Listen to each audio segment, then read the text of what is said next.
Nosotros obviamente en Chile tenemos un proceso electoral muy cercano y que tiene que ver con un plebiscito para ver si hay una o no una nueva constitución. Todos estos temas vienen a la palestra cuando ocurren este tipo de cosas en los países, en un sistema democrático en el cual vivimos, y por supuesto que comienza a haber ciertas posiciones encontradas en los diferentes actores, particularmente lo que tiene que ver con la iglesia y los creyentes. ¿Cuál es la posición que nosotros necesitamos tener? ¿Cuáles son los conceptos principales que debemos manejar para poder también actuar consecuentemente con nuestra fe, de acuerdo a los principios bíblicos que el Señor ha establecido, y en base a eso poder también actuar como ciudadanos de esta tierra, aunque somos ciudadanos del cielo esencialmente, no obstante estamos en un lugar donde también tenemos ciertos derechos y deberes y necesitamos tener una participación de igual modo activa en este proceso. Ahora, en este sentido hay diferentes posiciones y yo quisiera introducir un poco en este sentido, digamos, las posiciones que hay respecto a este tipo de actividad que tiene que ver con la política. A veces hay una posición extrema que dice que tiene que haber una pasividad total, es decir, que no tenemos ningún tipo de participación. La frase típica, en la iglesia no se habla de política, los cristianos no hablan de política, eso es lo que muestra ese tipo de posición. Esa corriente que considera que los creyentes deben separarse total y completamente de cualquier cosa que huela a política. Soy ciudadano del cielo, dicen normalmente, ¿cierto? Lo que es verdad, nada tengo que ver con esto. Dios quita y pone reyes, eso dice la Biblia, entonces yo no tengo que preocuparme mayormente por eso. Así que no influye mucho mi participación o mi abstención. Esta clase de pasividad parece piadosa, pero generalmente no aborda la enseñanza bíblica que nos habla de nuestra responsabilidad, de ser sal y luz en la sociedad. ¿Cómo somos sal y luz en la sociedad? Abstrayéndonos de los procesos normales de participación ciudadana que nosotros normalmente tenemos en nuestras sociedades. El Evangelio es un mensaje que salva al individuo, pero, y aquí está lo importante, tiene como propósito colateral, como consecuencia, la transformación de las sociedades compuestas por estos individuos. En el fondo, si hay una persona que nace de nuevo y que tiene una perspectiva bíblica de las cosas, es una persona que puede contribuir mucho más todavía en los procesos políticos de sus respectivos países. Esto último, a esta contribución a la sociedad, a la cultura, al proceso político, es lo que llamamos, ¿cierto?, ese conjunto de acciones que cada uno como ciudadanos tenemos como derechos de participación en este sistema.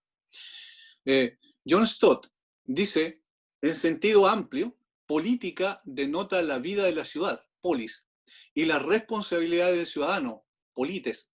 Se relaciona, pues, con toda nuestra vida dentro de la sociedad. La política es el arte de vivir juntos en una comunidad. En base a esto, los cristianos entonces deberíamos afectar el sistema de este mundo con una cosmovisión correcta.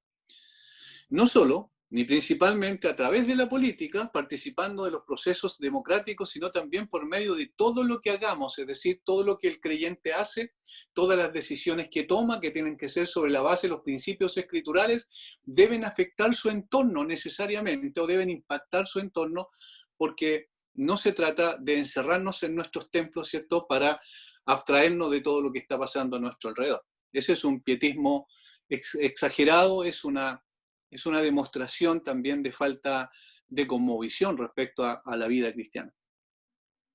Ahora, en la participación, el creyente dentro de su polis, de su ciudad y dentro de esta cualidad de ciudadanos que tenemos y estos deberes y derechos que yo mencioné al principio, entonces entendemos primeramente que todo está bajo la soberanía de Dios, absolutamente todo. Eso fue una de las expresiones más importantes de Juan Calvino cuando se habla de cosmovisión. Él enseñó que la soberanía de Dios y su ley son las que deben imperar en todo lugar y en todo tiempo. La enseñanza de la Reforma enfatizó la separación entre la Iglesia y el Estado, mientras afirmó el señorío de Dios sobre ambos, es decir, sobre la Iglesia y el Estado. El Señor ha establecido su trono, dice el Salmo 103:19, en los cielos, y su reino domina sobre todo.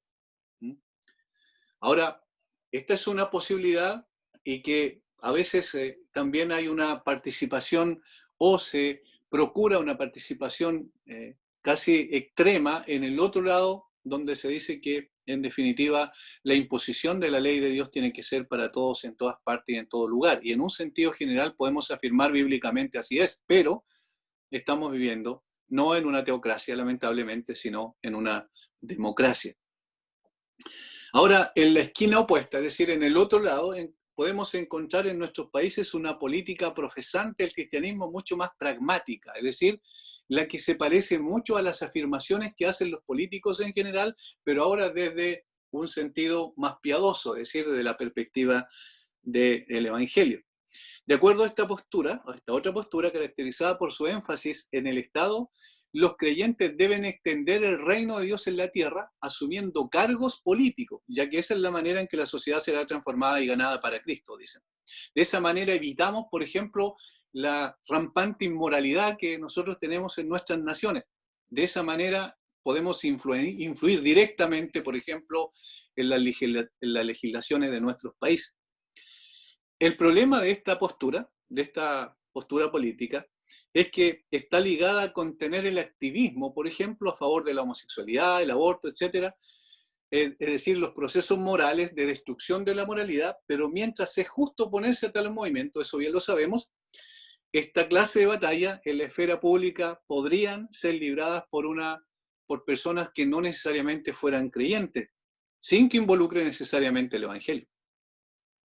Además, mientras es indudable que las buenas medidas y leyes pueden traer cambios positivos para la sociedad, esta forma de política parte de una teología equivocada, al dejar a un lado la necesidad y naturaleza del Evangelio, el discipulado, el evangelismo y otros temas importantes para el cristiano. Se preocupa esencialmente de la moralidad. Y esto es lo que nosotros tenemos, por ejemplo, con la formación de partidos políticos. Normalmente, cuando se ve un deterioro mayor de la moralidad en los países, se piensa que se deben constituir partidos políticos por cristianos porque eso va a cambiar las cosas. Pero nosotros no fuimos llamados a cambiar las cosas en ese sentido, sino a predicar el Evangelio del Señor Jesucristo. Necesitamos tener entonces una cosmovisión bíblica para poder enfrentar estos procesos. En consideración, como dije, el proceso político que vive nuestro país, de este plebiscito, me parece pertinente echar una mirada a la cosmovisión bíblica de la política. La mayoría de las personas asume erróneamente que los cristianos no tenemos opinión al respecto, y de hecho, el mundo sin Cristo nos hace ver constantemente eso. Se dice, no se puede legislar con la Biblia en la mano, lo que dicen las personas que son religiosos no tiene mayor trascendencia, porque la iglesia es una cosa, el Estado es otro, así que nosotros no creemos que tenga preponderancia la opinión de ellos. Muchos piensan que la religión, por usar el término que la mayoría usa, no tiene nada que opinar respecto a los grandes temas que interesan a la sociedad en su esfera de acción. La mayoría cree que debemos volvernos a los templos y hacer de la religión algo privado que no tiene nada que decir respecto al quehacer de la sociedad. Esa es una opinión extrema, encerrar a la iglesia dentro de las cuatro paredes de sus templos y entonces no tiene preponderancia su opinión ni tiene ninguna importancia su opinión respecto a las diferentes situaciones que la sociedad plantea. Esa es la postura del laicismo, por ejemplo, que es la filosofía que subyace la defensa extrema del Estado laico. En Chile se dice, nosotros vivimos en un Estado laico. Bueno, no solo en Chile, también en todos los países de Latinoamérica se ha venido hablando mucho al respecto de eso. Y hay una filosofía que subyace que es el laicismo, y el laicismo dice, no, los evangélicos o de cualquier tipo de religión no deben tener una participación y no tienen que ver con lo que nosotros tenemos que enfrentar como las diferentes situaciones que tenemos como sociedad. Por consiguiente, entonces, nuestras opiniones como creyentes en Dios y su palabra no tienen ninguna importancia frente a los temas relevantes del Estado. Esa es una de las posiciones. Todas estas opiniones, sin embargo, ignoran que la revelación de Dios, la Biblia, tiene mucho que decir respecto a los grandes temas que interesan a la gente. La perspectiva bíblica abarca prácticamente todos los temas, ya sea en términos preceptivos, es decir, directamente, en forma explícita, o ya sea en términos de principios, que son parámetros adecuados para una acción consistente con la voluntad de Dios en todos estos ámbitos. Es decir, o la Biblia dice, habla de muchos temas en forma explícita, directa, o también implícita, a través de principios que deben ser parámetros para poder vivir y tomar decisiones en diferentes ámbitos del quehacer humano. Por supuesto, respecto a la política, eso también es verdad. Entendido como el arte de gobernar, la política nos incumbe a todos, puesto que formamos parte de una nación con deberes y derechos. Esto fija nuestro actuar y responsabilidad frente a las decisiones más importantes que debe tomar un país. La mayoría de las personas toman sus decisiones políticas en función de aspectos externos de los candidatos o simplemente por su posición partidaria o cuando no, por el carisma del candidato en cuestión. Es decir, por cosas de piel externas, por el discurso que tiene, por lo atractivo que es, el carisma, ¿cierto?, que manifiesta al presentar sus candidaturas. Muy pocas personas evalúan en función del plan que tiene para gobernar. Y muy pocas personas evalúan en función de la filosofía que lo subyace, es decir, que está detrás de aquello. Creo que muchos ni siquiera reflexionan en el pensamiento y posición de cada candidato respecto a temas más profundos. Aunque la Biblia, y aquí estamos hablando de creyentes respecto a la visión que tienen de los candidatos, la Biblia dice que lo que piensa el hombre en su corazón así es él, y en consecuencia es bueno saber cuál es la filosofía de vida que tiene. Pero seguramente la mayoría ni siquiera ha pensado en preguntas tales como ¿cuál es la función y el origen y los límites del gobierno? Bueno, la Biblia responde a todas estas preguntas y nos da pautas necesarias y suficientes para tomar decisiones con conocimiento y discernimiento. En lugar de abstraernos, debemos involucrarnos, pero nuestro involucramiento tiene que ser con una cosmovisión bíblica fuerte, firme, con convicciones ciertas, sabiendo por qué existe el Estado, para qué existe el Estado y cuáles son sus límites respectivos. Y eso es lo que yo quiero que veamos ahora en relación a esto. Dividiremos este estudio en 4 apartados principales con el fin de tener una mejor comprensión de la razón de ser del gobierno. Comenzamos con lo fundamental, que es el origen del Estado. Ante esto, siempre hay 2 posibilidades nada más.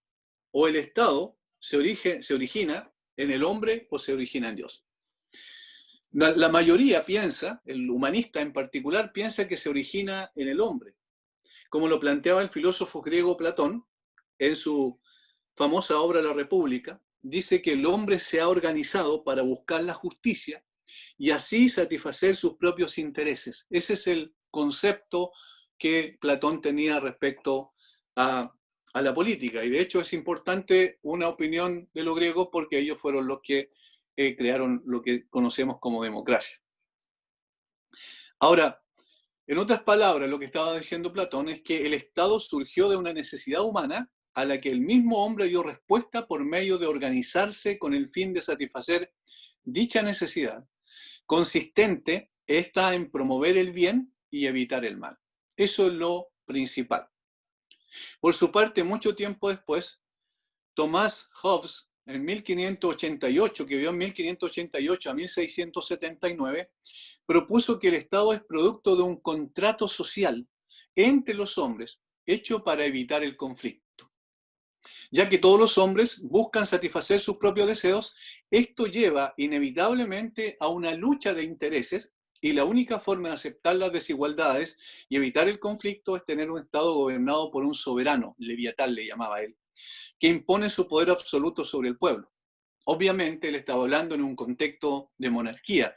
Eso era lo que condicionaba también su pensamiento al respecto. En otras palabras, él decía algo similar a lo que dice Platón, pero ya mucho más elaborado en el tiempo y que tiene que ver con ese contrato social necesario que debía existir para evitar el conflicto entre las diferentes posiciones, porque todas las personas quisieran satisfacer sus necesidades en forma egoísta y eso iba a traer problemas a la larga, iba a producir conflicto. Para evitar el conflicto es necesario entonces el Estado. Sin embargo, El enfoque de las Escrituras respecto al origen del Estado es absolutamente diferente. El apóstol Pablo en su carta a los Romanos, muchos conocemos ese, el capítulo 13, dice: no hay autoridad sino de parte de Dios y las que hay por Dios han sido establecidas. De modo que quien se opone a la autoridad, a lo establecido por Dios resiste. Como se aprecia en la Biblia, establece que el origen del Estado es Dios mismo y no el hombre. Toda autoridad en su mismo origen procede de Dios y consiguientemente sus deberes, tareas y propósitos derivan de la voluntad de Dios y no del hombre. Este es el primer principio que nadie debería ignorar. Particularmente en los gobernantes de turno, aquellos que asumen la responsabilidad de transformarse en uno de ellos. Si profundizamos un tanto más en las Escrituras, vemos que el ser humano fue creado como un ser social que tiene la capacidad y la necesidad de asociarse con otros desde su mismo origen. No es bueno que el hombre esté solo, le haré ayuda idónea para él y allí, ¿cierto?, se forma y se establece también lo que más adelante veremos, que es la familia. No obstante, allí está hablando de que el hombre es un ser social, tiene la necesidad de relacionarse con otros. Por tanto, en su mismo ser, lleva este impulso social que le permite organizarse. Sin embargo, la forma en que lo hace se deriva de su condición. Y aquí es importante enfatizar esto. Si el hombre no hubiese pecado en el huerto del Edén, ¿serían necesarios los gobiernos? Si el hombre no hubiese caído en pecado y en consecuencia había caído en la depravación total, como bien sabemos que es una de las doctrinas centrales de las Escrituras, que no tiene la capacidad y la posibilidad en consecuencia de poder organizarse pacíficamente, entonces no sería necesario, si el hombre no hubiese caído en pecado, que existieran, por ejemplo, gobiernos con una cabeza regente, ¿cierto?, que pudiese guiar todas las cosas. ¿Por qué? Porque sería una gran familia extendida, con Adán siendo probablemente la cabeza regente bajo el gobierno absoluto de Dios. Eso estamos hablando en términos ideales antes de la caída. Pero, y esto es importante, no hablamos de lo ideal, sino de lo real. ¿Y cuál es lo real? Que el hombre cayó en pecado, capítulo 3 de Génesis, versículo 1 al 6, y eso trajo como consecuencia necesariamente,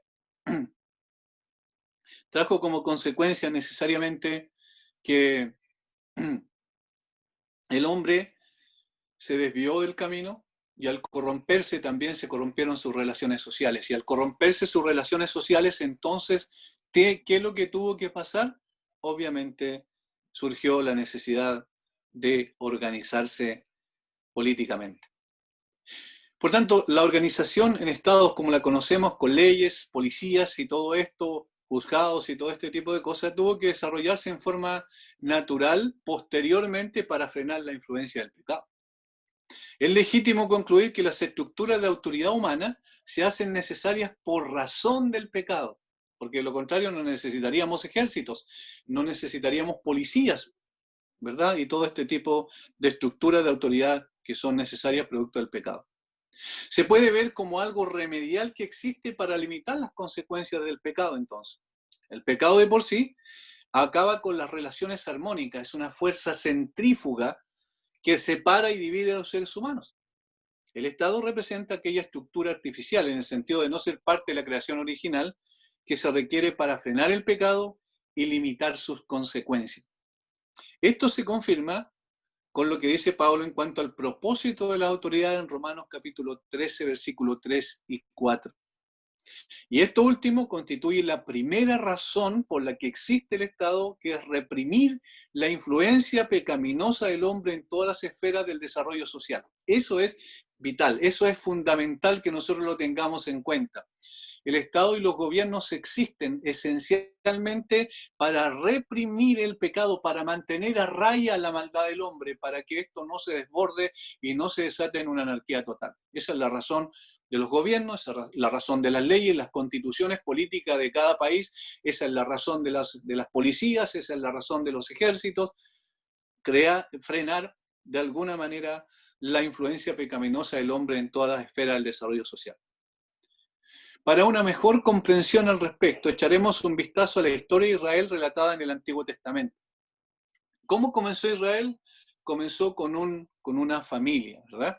Se desarrolló en Génesis paulatinamente hasta convertirse en una nación ya en el libro de Éxodo, de más de 2,5 millones de personas cuando salieron en el Éxodo. En principio tenía una organización patriarcal bajo la dirección de Dios. Abraham, Isaac y Jacob constituyeron las primeras cabezas de esa familia, estos primeros líderes. Posteriormente, la familia que entraron 75 personas a Egipto, finalmente salió con, como dije, más de 2,5 millones de personas. Cuando eso ocurrió, debido a las circunstancias derivadas del hambre que tuvieron que llegar a Egipto, bien sabemos la historia, cuando eso ocurrió al final en el Éxodo al salir, ellos entonces necesitaban organizarse políticamente. Dios comenzó a constituir una nación cuando por medio de Moisés les dio, ¿qué cosa? Leyes que debían regir todos los ámbitos de la vida de Israel. Esta era la constitución, la carta magna de Israel, y allí ya se convierte en una nación. ¿Una nación con qué carácter? Una nación teocrática. Una nación teocrática. Es decir, donde Dios era el gobierno de Dios. Las leyes reprimirían el pecado bajo apercibimiento de castigo a los transgresores. Dichas leyes eran ceremoniales, civiles y morales. Eso bien lo sabemos. Cada persona en Israel era consciente que Moisés representaba a Dios con el gobierno del pueblo. En el gobierno del pueblo, quiero decir. Moisés era el que los guiaba, los conducía por el desierto bajo la autoridad de esas leyes, pero sobre eso estaba obviamente el dador de esas leyes. Es decir, estaba Dios. Enseguida Moisés, bajo el consejo de su suegro, dice la Biblia que dividió al pueblo en grupos y nombró líderes para cada grupo. Una vez que entraron a Canaán, Israel tenía jueces que bajo la dirección de Dios y en función de sus leyes debían regir sobre Israel. Noten como aquí hay algo importantísimo y que tiene que ver con que la ley era el rey que regía sobre Israel, aunque todavía no existía una monarquía. Sobre el mismo Moisés. Moisés tenía que estar bajo la autoridad de esa ley. Y es notable porque este principio, hasta el día de hoy, aún en las democracias de estados laicos, como normalmente se mencionan, todavía sigue siendo el mismo principio. Todas las leyes deben estar bajo la autoridad de esa Carta Magna, de esa Constitución. Para Israel era obviamente la ley de Dios. Sin embargo, Israel fracasó rotundamente, como bien sabemos, al desechar a Dios como quien regía su vida y escoger a un hombre que gobernase sobre ellos. 1 Samuel capítulo 8. Y el Señor dice a Samuel, no te han desechado a ti, sino a mí me han desechado. Y finalmente establece, como bien sabemos, un rey que es Saúl. Entonces Israel pasa a ser una monarquía bajo el gobierno de un rey. Cambia de teocracia, digamos, directa a través de Moisés a una monarquía. Es decir, a través de un rey se gobernaba, pero Dios seguía siendo, obviamente, quien era el que sujetaba y sometía a sus gobernantes, a sus monarcas, y sus leyes establecidas en el Sinaí eran las que debían sujetarse todos los reyes en cuestión. No fue así con Saúl, sino que despreció, desechó precisamente la palabra de Dios y por eso fue quitado su reino. Este monarca tenía que tener ciertas características. Yo no tengo el tiempo para extenderme en esto, pero ustedes pueden leer posteriormente Deuteronomio capítulo 17, versículo 14 al 20. Sería bueno desarrollarlo, pero ahora no lo puedo desarrollar por el tiempo. Sin embargo, allí están los principios esenciales, cómo debía actuar el rey. Tenía que, al sentarse en el trono y gobernar sobre el pueblo, tenía que pedir que le hicieran una copia exacta de la ley que estaba a cargo de los levitas.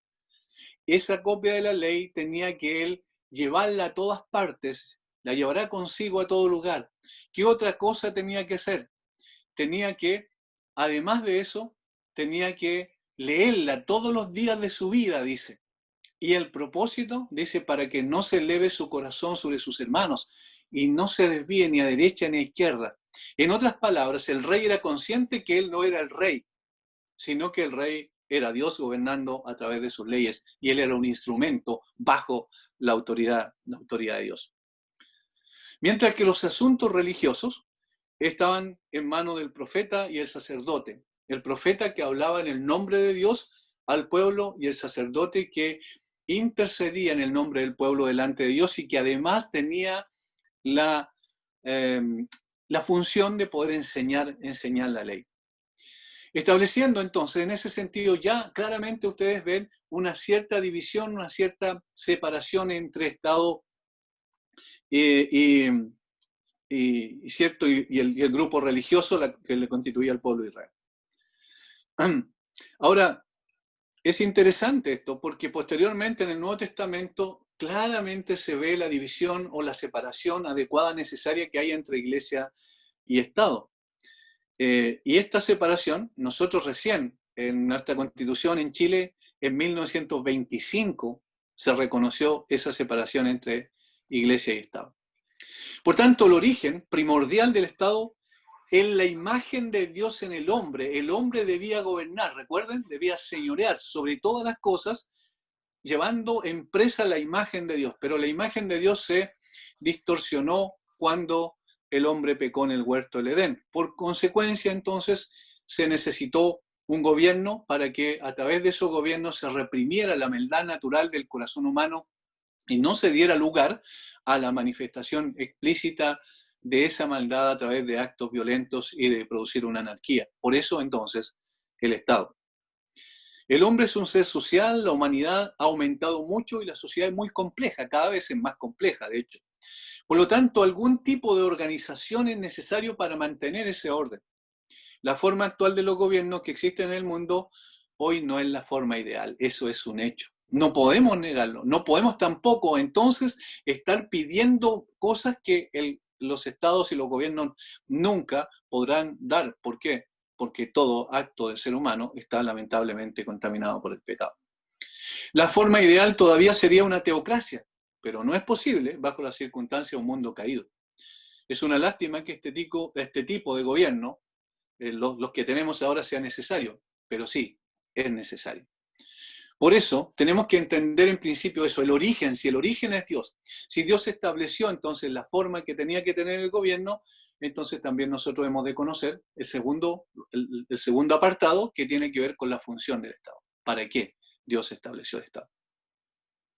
Ya dijimos algo al respecto al hablar del origen del Estado, sin embargo es necesario profundizar un tanto más al respecto. Para ello tomamos Romanos otra vez 13, versículo 3 al 6. Porque los magistrados no están para infundir temor al que hace el bien, sino al malo. ¿Quieres pues no temer la autoridad? Haz lo bueno y tendrás alabanza de ella. Porque es servidor de Dios para tu bien. Pero si haces lo malo, teme, porque no en vano lleva la espada. Pues es servidor de Dios, vengador para castigar al que hace lo malo. Por lo cual es necesario estarles sujetos, no solamente por razón del castigo, sino también por causa de la conciencia. Pues por esto pagáis también los tributos, porque son servidores de Dios que atienden continuamente a esto mismo. Para infundir temor, dice el malo, porque es servidor de Dios para tu bien, lleva la espada para castigar al que hace lo malo y recibe tributos. De esto se derivan nítidamente algunos principios que determinan la razón de ser del Estado. En términos generales, podemos decir, sobre la base de las escrituras, que la función primordial del Estado es mantener el orden y procurar la justicia. La función principal del Estado, bíblicamente hablando, de los gobiernos, es mantener el orden y procurar la justicia. Y podríamos añadir una tercera función que se deriva, obviamente, de esto, que tiene que ver con las obras públicas, porque evidentemente la organización política tiene que hacerse cargo en ese sentido de aquello. Debe promover el orden y la justicia en las relaciones entre los individuos y entre las otras instituciones, pero no puede meterse literalmente y directamente en la libertad de los individuos para actuar conforme a su propia conciencia. Tiene que hacerlo en términos globales, como sociedad, pero no en términos, podríamos decir, en términos perdón, tuve un problema aquí, técnico, pero ya está arreglado. No en términos de poder involucrarse o a coartar, por ejemplo, la libertad de la gente y poder determinar las decisiones que debemos tomar individualmente, considerado cada uno de nosotros, pero sí en términos generales, globales, está llamado a mantener el orden a través de leyes, por supuesto, y la organización que ha establecido, y procurar la justicia. y para eso están los organismos competentes también que bien conocemos. De ahí los tres poderes del Estado, ¿cierto? El poder ejecutivo, el poder legislativo y el poder judicial, que tienen las constituciones modernas que tenemos nosotros en el día de hoy. El Estado es como el sistema nervioso, dijo alguien, de la sociedad. Ayuda a los otros miembros a funcionar en coordinación y avisa cuando hay dolor o cuando algo no funciona bien. Tenemos el ejemplo claro del Antiguo Testamento que da luces respecto a la aplicación de la justicia como se entiende bíblicamente. Como ya se ha dicho, Israel tenía una sola ley dada por Dios, pero se aplica a tres aspectos de la vida de Israel. Eran leyes que fijaban las pautas para las ceremonias y rituales que tenían como propósito central ser una enseñanza pedagógica para los israelitas respecto a la necesidad de salvación y el medio prescrito por Dios para alcanzarla. Es el camino que Dios había trazado y que bien sabemos ilustraba, miraba hacia adelante, hacia la cruz, hasta que viniera el sacrificio perfecto. Esto fue cumplido cabalmente por Cristo y su sacrificio en la cruz, por tanto, ya no tiene una aplicación literal para nosotros. En segundo lugar, eran leyes civiles que obedecían a una necesidad de orden y convivencia bajo una nación teocrática. Estas leyes tampoco tienen una aplicación literal a quienes vivimos en la actualidad, sin embargo establecen ciertos principios cuya aplicación redunda en una mejor convivencia desde la perspectiva de la justicia social, es decir, de cómo nosotros nos desenvolvemos en nuestras relaciones interpersonales en el ámbito de una sociedad. Claro que sí, que tienen cierta aplicación. Por ejemplo, la enseñanza de Levítico 25 en el día de hoy no pueden tener una aplicación literal. Porque no es necesario, por ejemplo, observar el año sabático o el año de jubileo, tal como fue mandado en este capítulo. Sin embargo, el capítulo sí nos da pautas de justicia, y eso es interesante. Dios quiso evitar una acumulación egoísta de riquezas de una generación a otra. Cada 50 años las propiedades volvían al dueño original. Esto es interesante. Eso es justicia social. Pero también podemos ver que Dios quiso animar al pueblo a ser diligente y a tomar iniciativa, porque en la medida en que las personas trabajaban más y se esforzaban, entonces iban a tener una mejor vida, un mejor pasar, al menos durante bastantes años, y eso incentivaba en consecuencia el trabajo honesto. Finalmente podemos ver algunas verdades espirituales también en este capítulo. El concepto del descanso apunta al descanso espiritual en Cristo y finalmente al descanso final, cierto, eterno, en nuestro descanso completo en el Señor, definitivamente.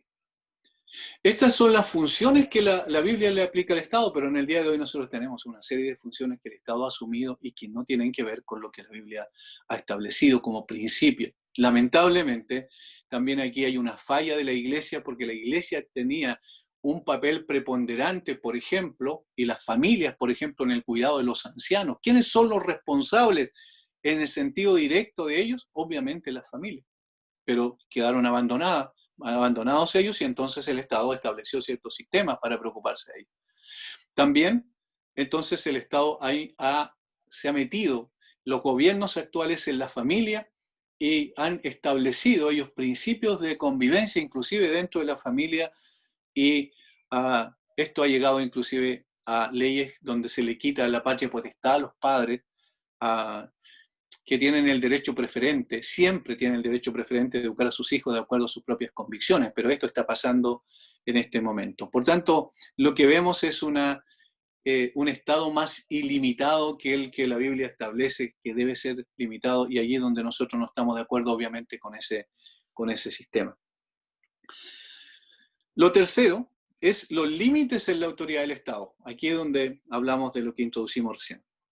La Biblia declara inequívocamente que existen tres instituciones claramente diferenciadas, aunque relacionadas. ¿Cuáles son estas tres instituciones? Partiendo de la más íntima, la más cercana, el círculo concéntrico más cercano, es la familia. Génesis capítulo 2, versículo 24. Dios estableció la familia. Dios fijó los parámetros de la familia. Dios estableció los principios que deben regir a la familia, no el Estado. El Estado no tiene por qué inmiscuirse en esa área que es fundamentalmente un área íntima del quehacer humano, de las relaciones humanas. El segundo es la Iglesia, Mateo 16, 18, Hechos capítulo 2, versículos 1 al 4, Dios es el que estableció la iglesia y la fundó sobre la obra del Señor Jesucristo y sobre la identidad de Cristo. ¿Recuerdan? Sobre esta roca edificaré mi iglesia y las puertas del Hades no prevalecerán contra ella. Sobre la declaración de Pedro, tú eres el Cristo, el Hijo del Dios viviente. De tal manera que Dios estableció la iglesia. Y la tercera institución es el Estado, Romanos 13, versículos 1 al 6. Estas tres instituciones tienen cada una su ámbito de acción y sus límites en cuanto a sus atribuciones y competencias. La correcta separación entre ellas en estos aspectos es primordial para el desarrollo adecuado de la sociedad.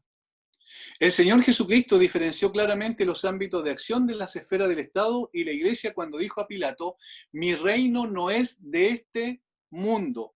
Si mi reino fuera de este mundo, mis servidores pelearían para que yo no fuera entregado a los judíos, pero mi reino no es de este mundo, no es de aquí. Juan 18:36. Jesús estaba diciendo que existen dos reinos, entonces, en este sentido. Uno pertenece al orden de cosas que se definen como de este mundo. Este tiene un ámbito de acción claramente limitado a este sistema. Mientras que, por otro lado, existe otro reino que es diferente en esencia y en función al anterior. Este es definido como mi reino por Jesús. No pertenece a este sistema y se rige por leyes diferentes. Sin embargo, existe una relación con este sistema porque los que pertenecen a este reino, al reino de los cielos, ¿cierto? A todos los creyentes, a la esfera de la iglesia, viven circunstancialmente o vivimos circunstancialmente en este mundo. Pero no como pertenecientes a este sistema, sino como peregrinos y extranjeros, para usar la terminología que utiliza Pedro en su primera carta, capítulo 2, versículo 11.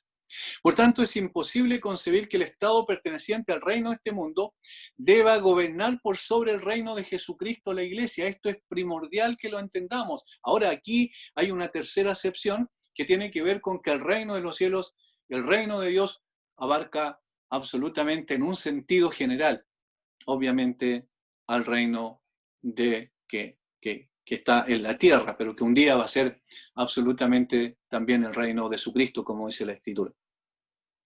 De tal manera que el Estado y los gobiernos tienen su límite claramente definido. Su autoridad llega hasta donde no interfiera en el desarrollo normal y natural de la Iglesia de Cristo. Del mismo modo, tampoco la Iglesia debe regir sobre el Estado, y esto tenemos que tener muy claro también los creyentes. Nosotros no podemos imponer que el Estado legisle según los parámetros que nosotros queremos. Así como el Estado no debe imponer cómo nosotros hemos de actuar como iglesia. Esto ya se hizo, donde finalmente durante 1000 años, recuerdan, donde el Estado, de alguna manera, o la iglesia, estableció que la iglesia debía gobernar sobre el Estado, quiero decir. Y este periodo fue nefasto para los intereses de la iglesia y del Estado. Ahora, en la Reforma Protestante se dio vuelta, tuvo un giro positivo esto, pero en algunos casos también se produjo un problema porque se estableció la iglesia sobre el Estado igualmente, y los estados en los cuales la Reforma Protestante pegó fuertemente, los principios de la Reforma Protestante pegaron fuertemente, se establecieron estados protestantes en este sentido, y se produjo también un problema en definitiva, porque las dos esferas se fusionaron de alguna manera, en un sentido. Por tanto, nosotros, los que somos de la Iglesia del Señor Jesucristo, tenemos que tener claro esto. No debe la Iglesia gobernar sobre el Estado no debe gobernar sobre la Iglesia. Nosotros tenemos un Señor, un Rey, que es el Señor Jesucristo, y Él es el que da las pautas de cómo funciona la Iglesia. Ahora pasamos entonces al cuarto y último punto. Voy a tener que ir rápido porque me he extendido un poco más. El ejemplo sublime de Jesús. Respecto a la posición política de Jesús, se han hecho muchas caricaturas, todas equivocadas, puesto que se basan en prejuicios, exageraciones o distorsiones. Por un lado, algunos tratan de mostrar que Jesús fue políticamente radical y revolucionario, que fue el primer revolucionario, dicen, porque se opuso a los ricos y poderosos. Eso es lo primero que se dice. Ahora, es verdad que el Señor Jesucristo habló respecto a la riqueza como una especie de Dios, ¿cierto? Mamón, le dijo, literalmente ahí en el contexto del Sermón del Monte. Es verdad que el Señor dijo que habló en contra de las autoridades, ¿cierto?, de su tiempo, especialmente las autoridades religiosas y civiles de Israel que se fusionaban en esa función, porque eran hipócritas y aparentaban piedad, pero no hacían la voluntad de Dios, no vivían de acuerdo a lo que decían. Hagan todo lo que ellos dicen, pero no todo lo que ellos hacen, dijo el Señor Jesucristo. Pero nunca quiso cambiar y transformar las estructuras sociales. Nosotros no vemos en las Escrituras, en ninguna parte del Nuevo Testamento, que el Señor Jesucristo haya buscado transformar las estructuras sociales. Él vino a buscar y salvar lo que se había perdido, según palabras propias de Él. Él vino para predicar el Evangelio del Reino de los Cielos. Él vino para morir en lugar del culpable y dar su vida, para dar vida con su muerte a los que estaban muertos en sus delitos y pecados. Pero en ninguna parte dice que Él vino para cambiar, transformar las estructuras sociales. Por eso, el llamarlo un revolucionario en el sentido político es una gran distorsión. La verdad es que se sometió al gobierno vigente. Para sorpresa, incluso los discípulos no trató de remover a las autoridades romanas ni cambiar el sistema corrupto de autoridad. Recuerden que los discípulos mismos y todos los judíos de ese tiempo, ¿qué es lo que tenían como concepto cuando pensaban en el Mesías? Que iba a ser un rey terrenal, político, militar, que iba a expulsar a los enemigos e iba a establecer su reino desde allí a todas las naciones con Israel a su mano derecha. Eso es lo que ellos tenían como concepto. Pero el Señor Jesucristo no vino a eso. Y eso les sorprendió inclusive a los discípulos cuando preguntan, Señor, incluso después de la resurrección, ¿restaurarás el reino de Israel en este tiempo? ¿Recuerdan? Y el Señor Jesucristo le dijo, no les toca a ustedes esto, lo que sí a ustedes les compete es que cuando venga el Espíritu Santo sobre ustedes, van a ser testigos en Jerusalén, en Judea, en Samaria y hasta lo último en la tierra. Ahora, en Mateo capítulo 21, versículos 15 al 22, hay algo interesante cuando se trata de los tributos. ¿Recuerdan cuando los fariseos y los herodianos quisieron pillarlo al Señor Jesucristo con una pregunta para poder, de alguna manera, acusarlo? Jesús contestó con otra pregunta acerca de la moneda, ¿cierto? ¿De quién es esta imagen y la inscripción? Entonces concluyó, dad a César lo que es de César. Cuando le dijeron de César, el Señor dijo, dad a César lo que es de César y a Dios lo que es de Dios. Aparentemente Jesús no se oponía a pagar los tributos, pero quería dejar en claro el hecho de que Dios es soberano. Noten, por favor, esto es muy interesante. Quería dejar en claro que Dios es soberano. Dice, si la moneda lleva la imagen de César, César lleva la imagen de Dios y por lo tanto, él pertenece a Dios. A ver si lo entendemos. La moneda lleva la imagen de César, pero César mismo lleva la imagen de Dios porque es hecho imagen y semejanza de Dios, de tal manera que el que rige sobre César es Dios. Ese es el sentido implícito en la respuesta del Señor Jesucristo. Ahora, Jesús no se opuso entonces ni al gobierno ni al cobro de impuestos por parte de estos, sino que distinguió claramente la esfera de acción y los límites de cada uno, dejando muy claro que aún los gobiernos del mundo están bajo su soberanía y por consiguiente estos no deberían intervenir en los asuntos propios de la Iglesia de Cristo. Eso más que nunca hoy tenemos que tenerlo claro, hermanos, porque lo más probable es que van a avanzar los gobiernos seculares en nuestros continentes, nuestras naciones, y van a querer imponerse sobre la Iglesia. Por tanto, necesitamos tener muy claro esto, que nosotros no vamos a provocar ciertos problemas arbitrariamente por un asunto de una mala actitud, pero no vamos a dejar que el César imponga su criterio sobre la Iglesia. Por supuesto que no. Ahora, cuando estos dos ámbitos entran en conflicto, la Iglesia y el Estado, existe una ley superior que es dada por Dios y ante la cual debemos someternos, aun cuando esto signifique desobedecer a la autoridad establecida. Por eso, necesitamos tener claro estos conceptos desde la perspectiva política. Después de la resurrección y antes de su ascensión, Jesús pronunció sus últimas palabras en la tierra, diciéndole lo que yo mencioné hace un rato atrás a los discípulos, que ellos tenían que ir y predicar el Evangelio a todas partes, ¿cierto?, con el Espíritu Santo que descendía sobre ellos para poder proclamar esta verdad y ser testigos de él. Ahora, noten lo que está implícito en eso. La manera en que la Iglesia transforma la sociedad es distinta a la función que tiene el Estado en la sociedad. El Estado debe reprimir el mal, castigar al malo, proteger al bueno y tiene que dar los espacios de libertad para el desarrollo normal de los seres humanos. Ahora, reprime el mal, pero no puede redimir el mal. ¿Cómo se redime el pecado? ¿Cómo se redime el mal? Y fíjense la diferencia. Ahí está la esfera de la iglesia. La esfera de la iglesia tiene un mensaje trascendental y por eso ahí está la unidad entre ¿restaurarás el reino de Israel en este tiempo? No les toca a ustedes aquello. Lo que ustedes tienen que hacer es ser testigos cuando el Espíritu Santo venga sobre ustedes en toda la tierra. Y con eso el Señor Jesucristo estaba diciendo, allí está el meollo del asunto. Con el mensaje y la predicación del Evangelio, las personas van a ser transformadas de tal manera que la revolución que produce Jesús en el corazón es mucho más radical que la revolución que propagan los diferentes sistemas políticos. La revolución que Jesús produce en una persona cambia radicalmente a esa persona. El nuevo nacimiento no es un parche moral sobre alguien.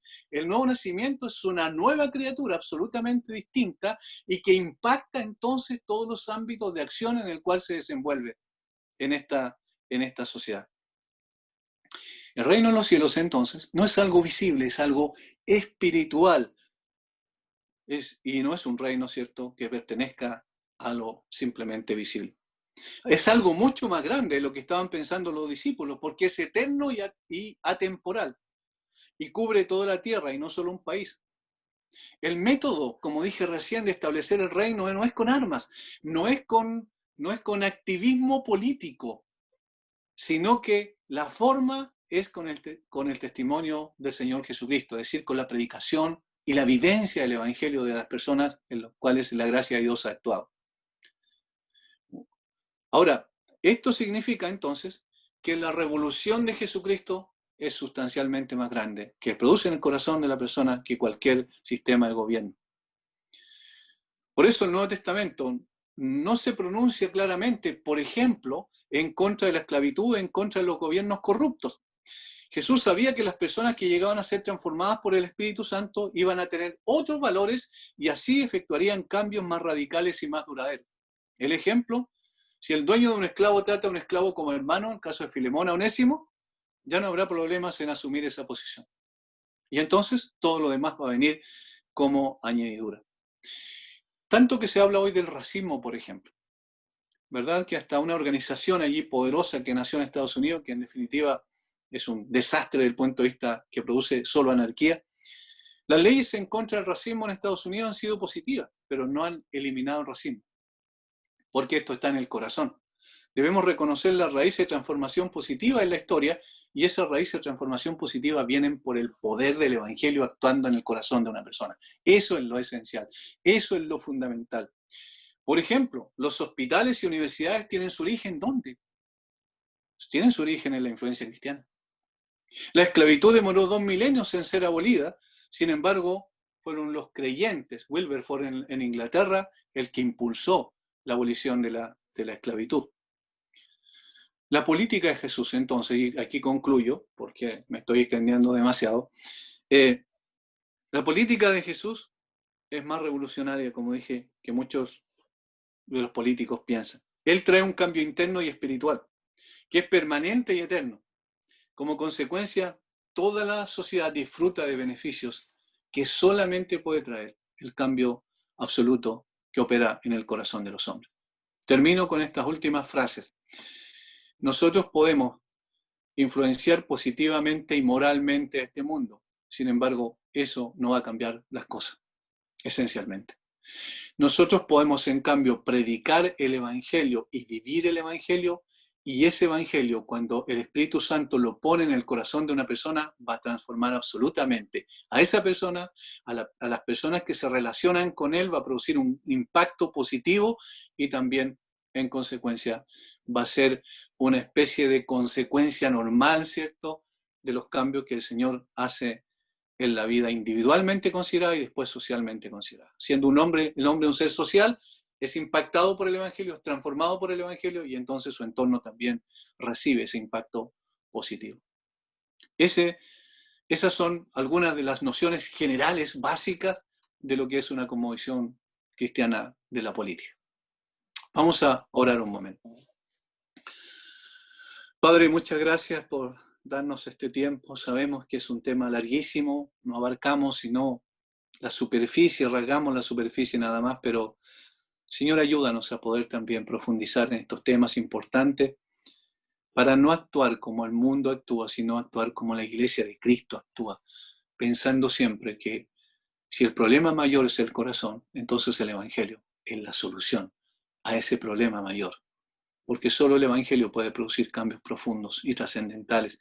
Y nosotros, obviamente, que influimos cuando con una conmovisión cristiana podemos enfrentar también estos procesos eleccionarios, pensando primeramente en cómo esto, Señor, va a afectar o no tu nombre, Señor, la expansión del Evangelio en esta tierra, y cómo a pesar de eso, inclusive a pesar de las cosas negativas que pueden venir a través de gobiernos corruptos, tú sigues siendo sal y luz a través de tu iglesia aquí en esta tierra. Bendice, Señor, a cada uno de los hermanos, en el nombre de Jesús. Amén. Muy bien. ¿Algunas preguntas o aportes, por supuesto? Cristian, ¿me ayudas, por favor? Sí. Tengo 2 páginas, así que el que quiera participar, por favor, levantar la mano o escribir en el chat.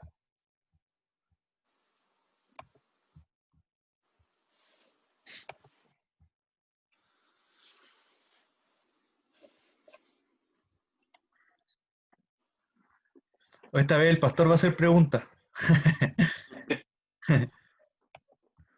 Yo hablé demasiado bien. ¿Quién es el pastor? ¿Cómo se llama?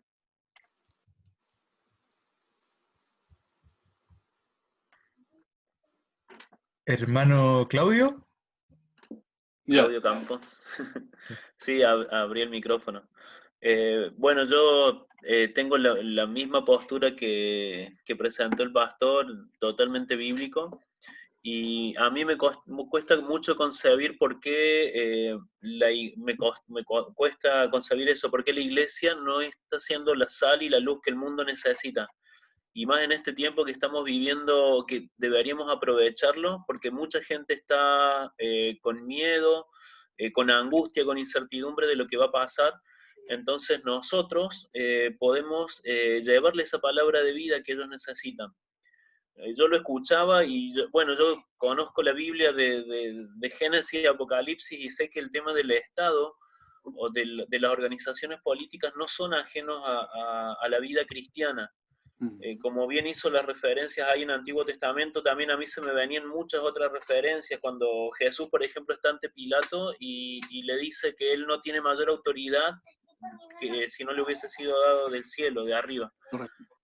O por ejemplo, Pablo también en sus cartas menciona, o en Hechos me acordaba cuando dice que los cristianos, los seguidores de este camino, hallaron gracia o hallaron el favor de la gente, de la comunidad donde vivían, entonces Dios añadía cada día a la iglesia los que habían de ser salvos. Entonces, si la iglesia hoy en día está escondida también con el mismo miedo que están sembrando los medios de comunicación, entonces el ejemplo que puso Jesús, nadie enciende una lámpara y la pone debajo de un almud, al contrario, tiene que estar en un lugar alto para que su luz sea visible.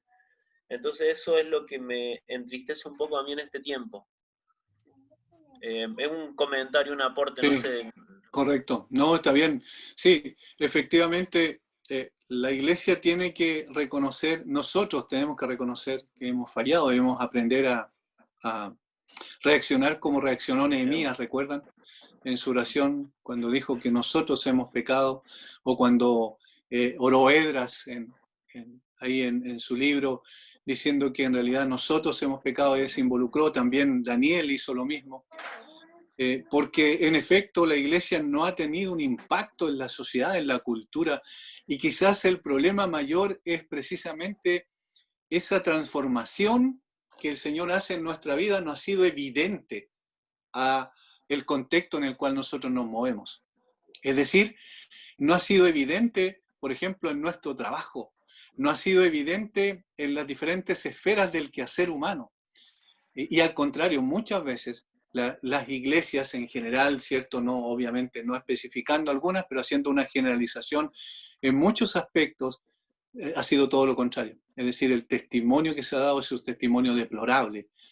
No porque la gente nos tenga que evaluar, sino que bíblicamente el creyente muchas veces no vive su cristianismo, y eso es algo complejo, eso es algo difícil de entender, y por eso el impacto a veces es mínimo, es muy reducido.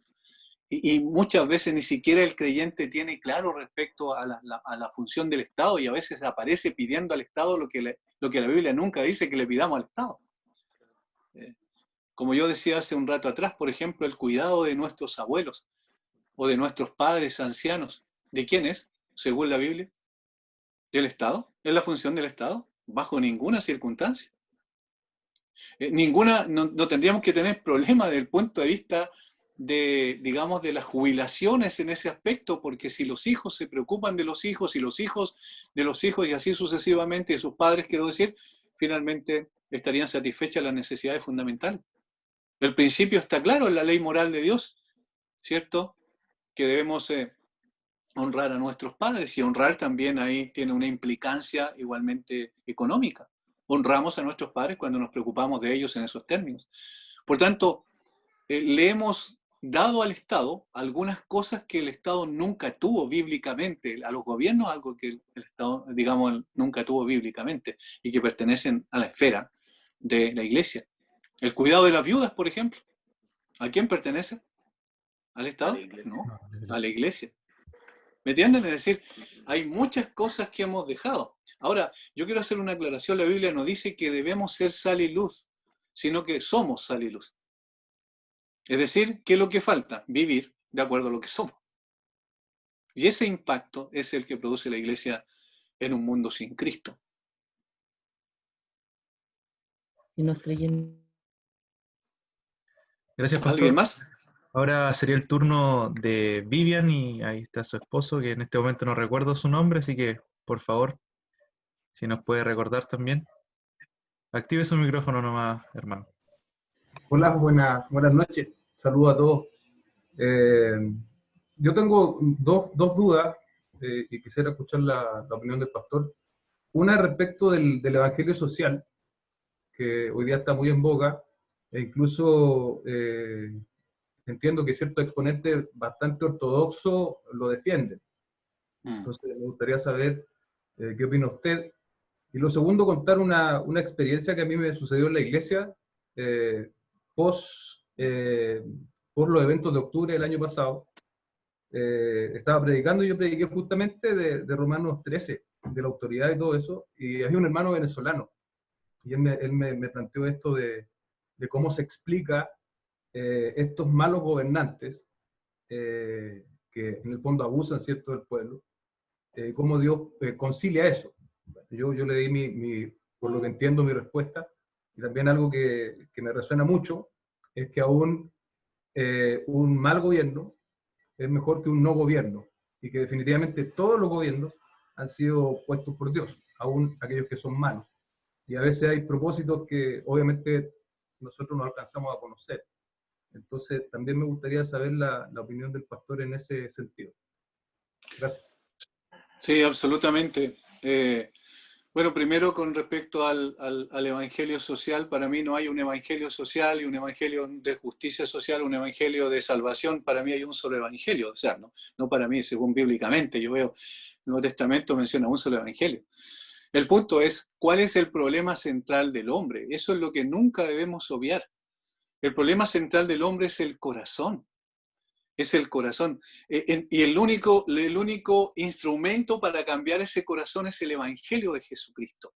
Y el Evangelio de Jesucristo produce cambios, como decíamos en la exposición, transformaciones absolutas que redundan en consecuencia en frutos de esa transformación, que por ejemplo una persona que es un alcohólico, cuando el Señor llega a su vida, se transforma en un hombre que utiliza mejor sus recursos, tiene su familia en un mejor orden, es un mejor trabajador, responde mejor en el ámbito laboral. Es decir, es una persona que sale o con mayor facilidad puede salir y puede ir escalando desde el punto de vista social también. Es decir, hay un cambio sustancial primeramente en la persona. Yo no estoy de acuerdo con ese evangelio social en el día de hoy que casi parece un evangelio progresista, también le podríamos dar otro nombre, ¿cierto?, de esa naturaleza, que tiene una cercanía muy grande con la teología de la teología de la liberación. Es peligroso eso, podemos caer en un ámbito muy, muy peligroso, en un terreno resbaladizo y nos podemos deslizar sin darnos cuenta. Yo no estoy de acuerdo con eso. Ahora, lo peor de todo eso es que ha llegado a los seminarios muchas veces, seminarios ortodoxos, ¿eh? Ha llegado este tipo de pensamiento y eso no es sano, diría yo, porque se tergiversa, se desvía la mirada del Evangelio. Ahora, ¿eso significa que somos indiferentes a las injusticias sociales? No. ¿Eso significa que somos personas que debemos endurecer nuestro corazón al ver la necesidad de las personas que están a nuestro alrededor? No. La Biblia dice, hagamos bien a todos, mayormente a lo de la familia de la fe. La Biblia dice, recién dije que nos preocupemos de la viuda. La Biblia dice que nos preocupemos de los ancianos, de nuestros padres. La Biblia dice que nosotros debemos tener preocupación por la gente que tiene necesidad y no ser indiferente a eso. Por supuesto que sí, pero esa función ¿de quién es? ¿Del Estado? No, de la Iglesia, pero esa es consecuencia de lo otro, no es prioridad. Y pongo un ejemplo aquí, yo ayer estaba enseñando sobre cuando Jesús dice, después de que hizo muchos milagros y la gente de Capernaum le dicen, quédate aquí con nosotros, y Jesús capta que ellos tenían otro interés que tenía que ver principalmente con el beneficio que traía a través de los milagros y la expulsión de demonios, el beneficio que traía para estas personas.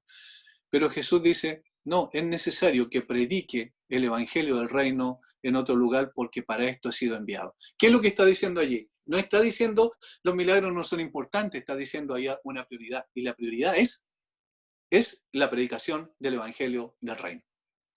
Y en segundo lugar, la consecuencia de eso es la manifestación de poder y de compasión de parte de Jesús hacia la gente necesitada a través de los milagros.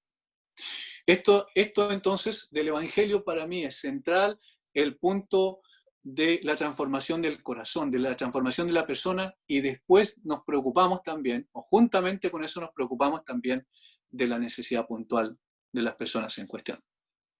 Esa es la primera parte. La segunda, me extendí en esta respuesta, no me acuerdo, ¿puede por favor decirme el hermano nuevamente? Sí, claro. Saber su opinión, por ejemplo, respecto de los malos gobiernos, Correcto. el ejemplo Sí. de Venezuela y eso. Sí, en efecto, yo creo que la respuesta suya fue absolutamente correcta, en el sentido de que el Señor estableció el gobierno para reprimir el mal, ¿cierto? Eso fue esencialmente, no para redimir, porque para eso está el mensaje del Evangelio. Pero, en ese sentido, es importante considerar que cuando Pablo dijo, por ejemplo, que debemos someternos a toda autoridad, y cuando Pablo dijo, voy a apelar a César, y si soy digno, si algo digno de muerte hecho, no temo morir, ¿a quién se estaba refiriendo específicamente en ese contexto? A Nerón. Y Nerón era el tirano sanguinario más grande probablemente de la historia, digamos desde el punto de vista de los emperadores romanos. Entonces, lo que Pablo estaba diciendo, Dios estableció un gobierno y aún esos gobiernos que no son buenos, aún esos gobiernos elegidos, por supuesto, por el hombre, pero Dios permitió que existieran con el propósito que solamente Él sabe en su mente, ¿cierto? Y en su plan determinado. De tal manera que los malos gobiernos o los buenos gobiernos van a ir y van a venir, y todos los gobiernos nunca van a ser buenos en esencia. Yo no alcancé a citar Isaías capítulo 3, versículo 1 en adelante, donde están allí, donde el gobierno real, perfecto, exacto, es bueno, ¿cierto? En esencia va a ser el gobierno de Jesucristo. Inclusive allí, si ustedes lo leen, después lo pueden leer en casa, están los tres poderes del Estado. El poder judicial, el poder ejecutivo y el poder legislativo. Es interesante, es interesante. Obviamente no queremos interpretar anacrónicamente eso porque ya estamos, ¿cierto? Miramos desde el siglo XXI hacia atrás, pero en un sentido general dice allí que por la palabra del Señor va a ser gobernado, dice que la ley va a salir de Jerusalén y dice que la justicia también va a salir de allí.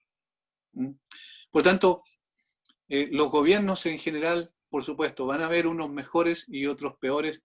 Sin embargo, nosotros estamos esperando, ¿cierto?, la venida del gobierno perfecto del Señor Jesucristo.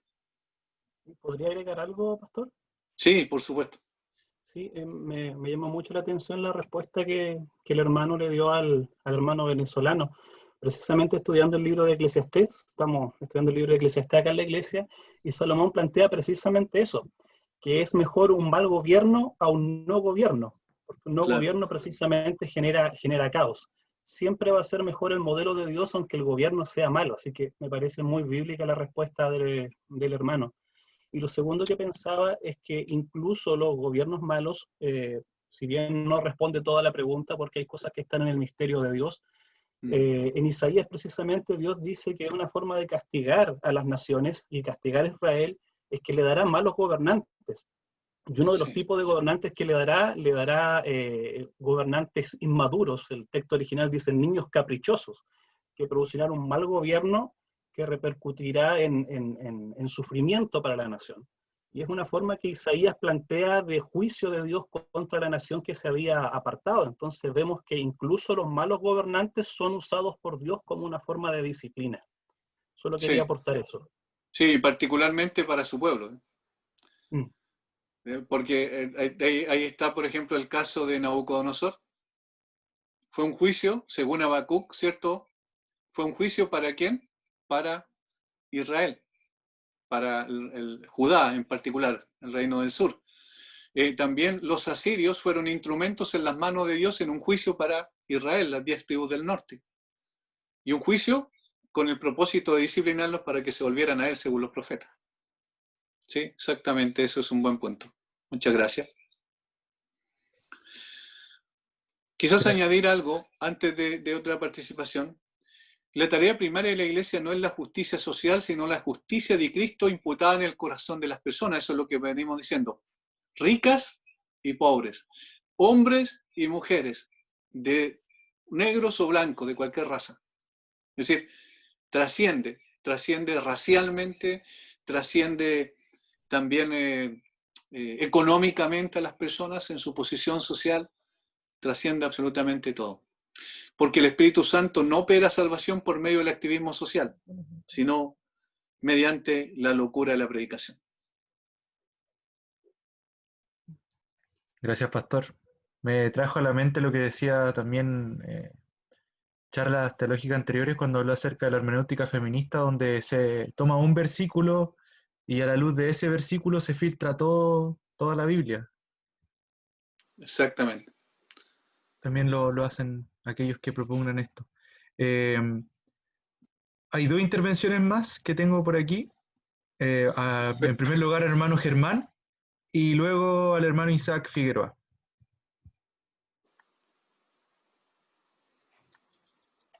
Bueno, A ver, buenas noches a todos. Gracias por el espacio.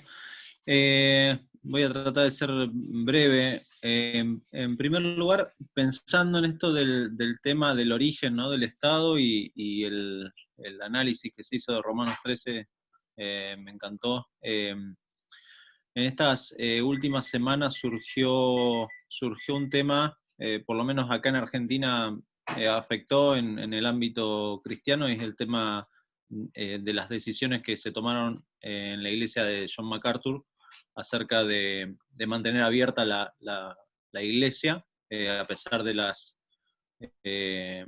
directrices que se habían dado desde el gobierno.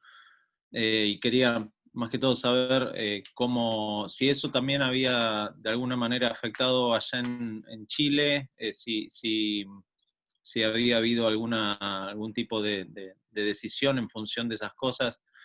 Acá en Argentina todavía estamos restringidos de reunirnos, y fue un tema que ha generado ciertas dudas en cuanto a hasta qué punto la iglesia tiene que obedecer cuando en otras actividades se está abriendo y se está dejando hacer en libertad otras cosas, y mientras tanto a la iglesia no se la tiene en cuenta.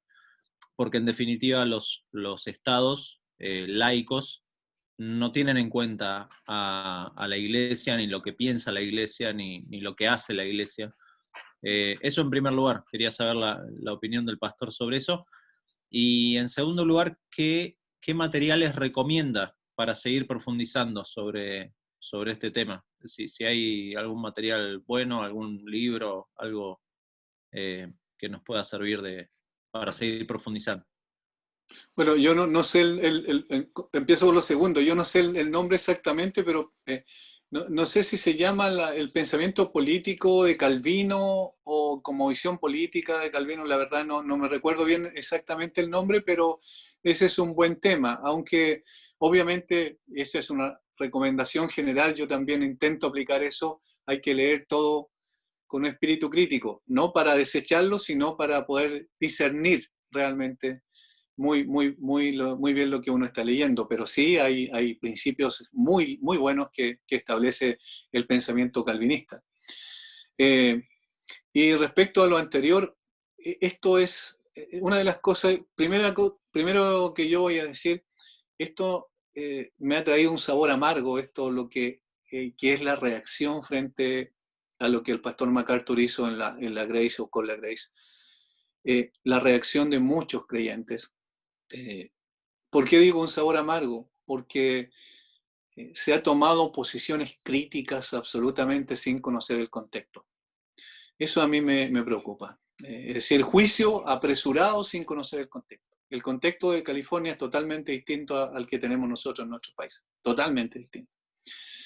El contexto del estado de California, el gobernador es un gobernador demócrata, absolutamente ateo, y también el que es alcalde de Los Ángeles también es una persona atea.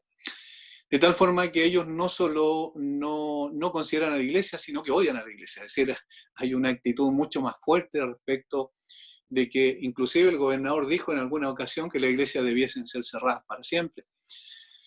Estas cosas son complejas porque se trata de la decisión de un hombre de 81 años, un hombre que podría estar tranquilamente, pasar el resto de sus días en paz, sin meterse en problemas en ese sentido, y sin embargo, por una convicción que él tiene, él prefiere abrir la iglesia. Ahora esa convicción está basada en datos objetivos, y esto quiero rescatarlo, datos objetivos, recalcarlo quiero decir, que tienen que ver con esto de la pandemia, que la pandemia no es tal como la pintan, eso es evidente. Es evidente, no se necesita hacer, no es que se niegue el hecho de que hay un virus y que el virus causa muerte muchas veces, pero en cuanto a la magnitud de eso, obviamente muy insignificante en relación inclusive a otras patologías mucho más complejas. Eso, de tal forma que cuando él toma la decisión, la toma en función de todo el contexto en el cual está, y me parece que la toma también en función de mucha gente que tiene a su alrededor. No es una decisión así arbitraria y que de repente dijo, no, yo quiero ser héroe, es cierto, y voy a tomar esta decisión para poder ser un mártir. No tiene que ver con eso. No tiene que ver con eso. Un hombre con más de 55 años de ministerio y de un ministerio como el impacto que ha causado el de él, hay que ser muy cuidadoso en juzgar apresuradamente ese tipo de cosas. En nuestras naciones, no sé, por lo menos en Chile, la situación no es tan grave en ese sentido, pero sí es evidente que incluso en los documentos oficiales del gobierno nunca aparece la iglesia. Eso me ha llamado la atención. Cada vez que aparece un decreto supremo sobre la pandemia, nunca aparece la iglesia. Y eso es significativo, porque obviamente está diciendo cuál es el lugar que para el Estado, para el gobierno de turno, tiene la iglesia. No tiene ninguna significación. De hecho, hubo que consultar acá en la Seremi de la 9ª región, porque, por ejemplo, decía que los cines se podían abrir y también los restaurantes con un 25% de su capacidad. Y si hay un cine que tiene 400 o 500 personas, obviamente el 25% de su capacidad es superior a las 100 personas. Y decía que las reuniones sociales se podían reunir en reuniones sociales y de esa naturaleza hasta 50 personas. Entonces, los pastores acá, yo no estoy asociado al Consejo de Pastores, pero los pastores acá le preguntaron al alcalde qué pasaba con eso. Es decir, si ellos podían reunirse porque tenían templos amplios y se podían tener el 25% de capacidad. Y el alcalde no supo responder y pidió un pronunciamiento a la Seremi. La Seremi dijo no, solamente lo que tiene que ver con... Está la iglesia encasillada dentro de lo que tiene que ver con actividades sociales. O sea, claramente ese es un desprecio hacia la iglesia, es evidente.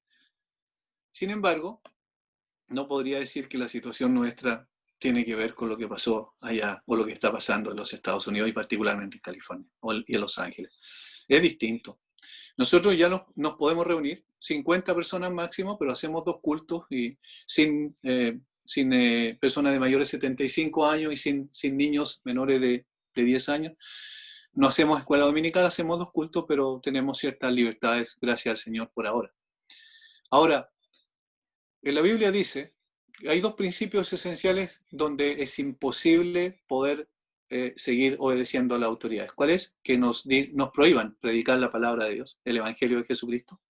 Eso es uno. Y lo segundo, que nos digan, practica tu religión y haz lo que quieras, pero tienes que rendirle culto también al Estado o a alguna institución en particular. Lo que pasaba en el Imperio Romano. Obviamente allí necesitamos decir con toda claridad que nosotros no vamos a aceptar eso. Pero por ahora, yo diría que la situación en nuestras naciones todavía es, de alguna manera, todavía tenemos libertad. Gracias, pastor. Sería el turno de hermano Isaac. Ya, perfecto.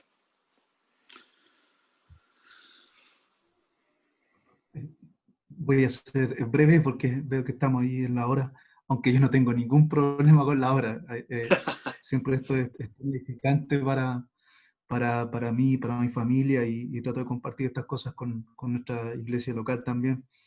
Tal vez lo que voy a decir es como estándar para cualquier tema que tratemos, pero es evidente que acá el tema es cuánto conocemos de la Escritura, y para mí, no soy estudiante de teología ni lo he sido, pero para mí esto tiene que ver, uno de los temas tal vez, no es el único, pero que está más ignorado por los creyentes o por la iglesia, el tema de la soberanía de Dios, el señorío de Cristo en nuestra vida.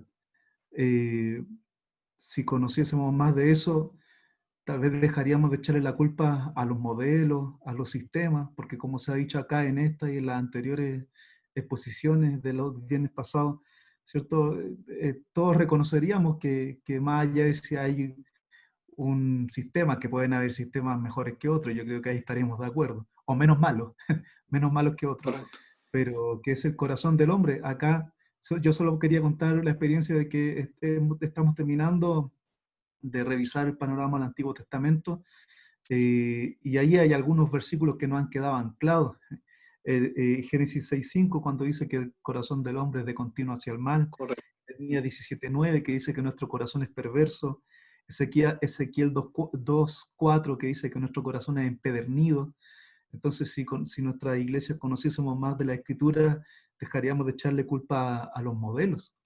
Si tuviéramos más conocimiento de la soberanía del Señor, brillarían como tesoro esos pasajes que usted mencionó, pastor, Habacuc, Esther o Daniel, donde tantas veces se dice, pese a esos imperios y poderosos hombres que tuvieron que enfrentar el pueblo del Señor en ese tiempo, se repite una y otra vez la frase, el Altísimo gobierna.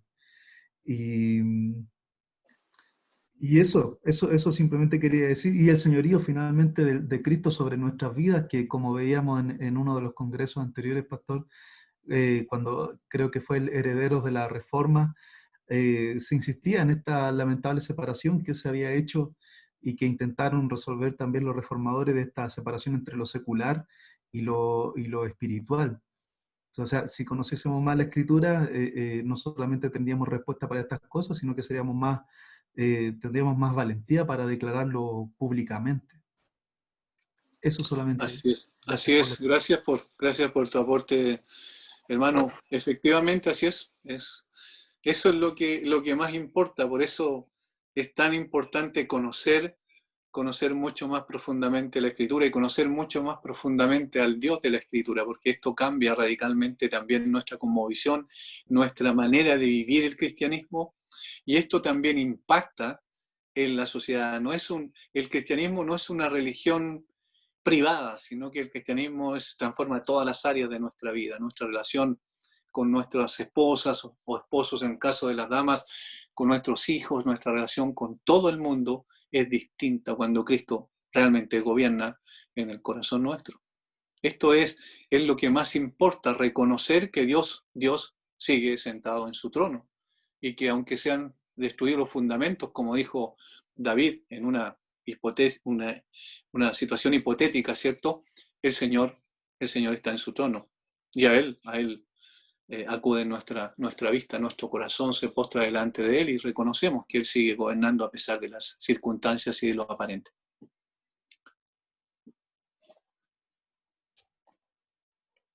Muchas gracias, pastor. La verdad que han sido bastante pertinentes también las intervenciones y nos ha servido a todos. Así es. Sí. No sé si ¿Estamos, habrá... Cristian? Sí, al parecer estamos. Creo que igual se han tocado varios puntos, a pesar de ser este tema tan amplio como usted decía al inicio, y Sí. quedamos con esa gana también de seguir indagando y estar, como decía el hermano Isaac, pendiente de la escritura, porque al conocer a Dios todo se aclara, todo el panorama se aclara. Así es. Y muchas gracias por la participación de ustedes, por el interés también que han manifestado y por las intervenciones que ustedes hacen, que como bien decía Cristian, nos bendicen a todos. Muchas gracias, hermanos, que el Señor les bendiga y que tengan un buen fin de semana también, ya sea virtualmente con sus iglesias o ya sea presencialmente en el caso de los que puedan. Un abrazo grande a la distancia, que el Señor les bendiga. Gracias. Gracias, pastor. Gracias, pastor. Buenas noches. Gracias. Chao, mis hermanos. Buenas noches a todos. Buenas noches. Buenas noches.